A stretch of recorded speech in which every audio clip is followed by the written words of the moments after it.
भाजपा के खिलाफ एक एक छात्र नौजवानों के आंखों में मैंने नफरत देखा है। ये छात्रों का 74 जैसे आंदोलन का नज़ारा पेश हो रहा है। छात्र जिस तरह से बौखला गए हैं अपने शिक्षा के सवाल को लेकर के, अपने भविष्य के सवाल को लेकर के, 14 वर्षों तक वो सहे हैं। पूरे देश से माफ़ी मांगे नरेंद्र मोदी और अमित शाह, जो उन्होंने किया है हमारे बच्चों के साथ। पैर तोड़ा है, सर फोड़ा है, सीधे सर पर लाठियाँ चलाई हैं, आंसू गैस चलाया है। उनका गुस्सा आज फूटा है। बिहार पूरे देश की सड़कों पे फूटा है। सिर्फ बिहार नहीं, कल तो बिहार की सड़कों पे भी फूटा और पूरे देश की सड़कों पे फूटा है। उनके ऊपर जबरदस्त तरीके से दमन चलाया गया और ये कह रहे हैं कि गुंडा एलिमेंट घुस गए थे। सोचना होगा इस सरकार को। जंतर मंतर के बाद से पटना की सड़कों पर भी छात्र उतरे थे। हमारे साथ भाकपा माले के एमएलसी शशि यादव जी, जिस तरीके से कल छात्राएं भी उतरी थी, काफ़ी संख्या में उतरी हुई थी और लाठीचार्ज हुआ, जिस तरीके से कई छात्र चोटी भी हुए,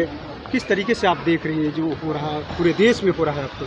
ये बिल्कुल कह लीजिए, ये छात्रों का 74 जैसे आंदोलन का नज़ारा पेश हो रहा है। छात्र जिस तरह से बौखला गए हैं अपने शिक्षा के सवाल को लेकर के, अपने भविष्य के सवाल को लेकर के, 14 वर्षों तक वो सहे हैं।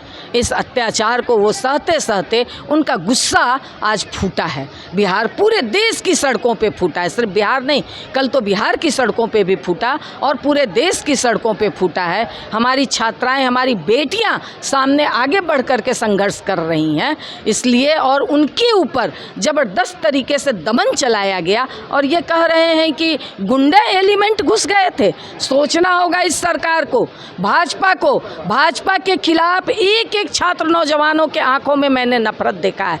वो कह रहे थे कि हिंदू मुस्लिम बहुत हुआ, धर्म की राजनीति बहुत हुई, हमें अशिक्षित रख करके, हमारे भविष्य को चौपट करके ये धर्म की राजनीति कर रहे हैं। ये अब हम लोग चलने नहीं देंगे। इस तरीके से किसान आंदोलन हुआ, किसान बिल वापस लेना पड़ा, क्या छात्रों के साथ समय पे वार्ता नहीं हुई? इसकी वजह से इस तरीके का देखने को मिल रहा है। बिल्कुल, अगर उसी समय प्रधानमंत्री धर्मेंद्र प्रधान का इस्तीफा ले लिए होते तो आज ये नौबत नहीं आई होती। ट्वीट किए हैं प्रधानमंत्री, आज वो कोई ट्वीट करना उनका कोई मायने नहीं रखता है। वो सीधा सीधी वो उनको बर्खास्त कर दें और पूरे देश से माफ़ी मांगे नरेंद्र मोदी और अमित शाह, जो उन्होंने किया है हमारे बच्चों के साथ। पैर तोड़ा है, सर फोड़ा है, सीधे सर पर लाठियाँ चलाई हैं, आंसू गैस चलाया है, लोगों का चेहरा जल गया है, हाथ जला हुआ हमने देखा है अपने बच्चों का। और ये बात करते हैं कि हम मतलब बहुत शांतिपूर्ण तरीके से ये है और गुंडा एलिमेंट घुस गया है। लेकिन सरकार तो कह रही है कि विपक्ष के लोग उकसा रहे हैं छात्रों को सड़क पर आने के लिए, आप लोग कह रहे हैं। इनकी उल्टी गिनती शुरू हो गई है। अगर आज भी ये नहीं समझेंगे, विपक्ष के लोगों ने उकसाया था, सदाकत आश्रम पूरे झंडा बैनर लेकर के इनके अध्यक्ष पहुंच गए थे, ये विपक्ष के लोगों ने उकसाया था। तो ये जब न तब जिनके ऑफिस पर पहुंच जाएंगे वहाँ पर हंगामा करने के लिए।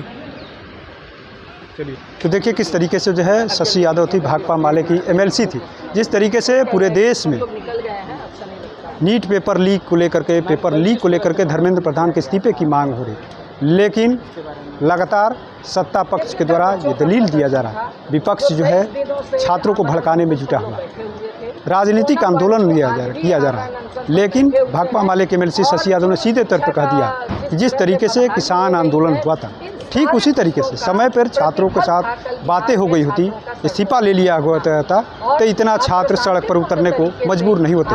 NBC 24 के लिए पटना से कृपा शंकर।